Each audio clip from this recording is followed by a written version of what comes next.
Over the income limits to contribute to a Roth IRA in 2026? Well, you're not out because I have a fix.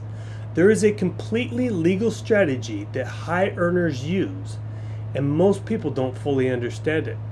It's called the Backdoor Roth IRA.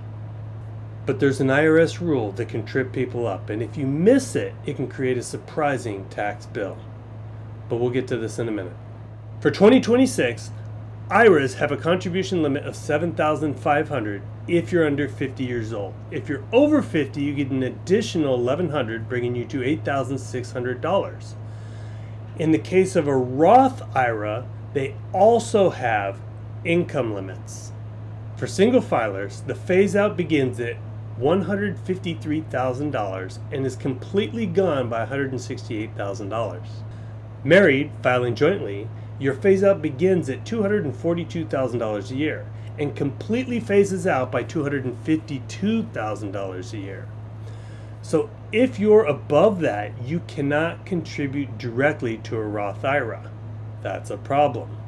But here's the key. There are no income limits to Roth conversions, and that's where the Backdoor Roth IRA comes from.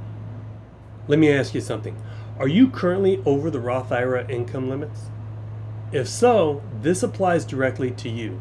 And if you're close, it might soon. Let's say you're married, filing jointly, and you have a household income of $280,000 a year. You're completely phased out from contributing to a Roth. So what do? Step 1. You take $7,500, contribute that to a traditional IRA. Step 2. You take that traditional IRA and convert that to a Roth IRA. That's the Backdoor Roth IRA. 2 steps, a legal workaround for income limitations. Now remember that IRS rule I mentioned? This is the part you cannot ignore.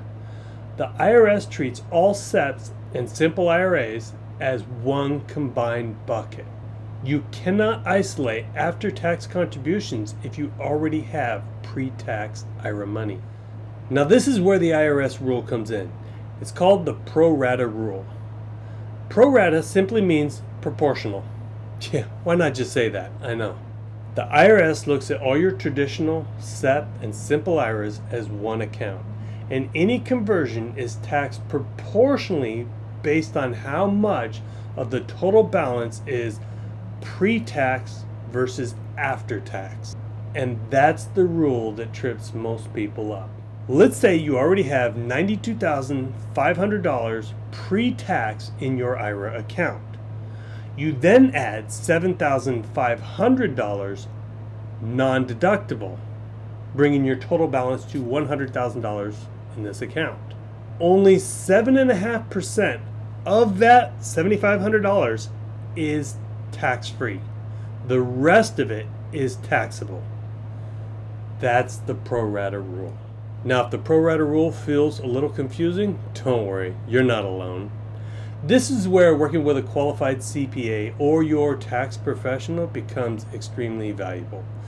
Because the Backdoor Roth IRA is completely legal, the tax reporting needs to be handled correctly. So before implementing the strategy, it is wise to sit down with your tax professional to see if this fits your situation. As always, this is for educational purposes, not personalized tax advice. Thanks for making it till the end. Follow for more.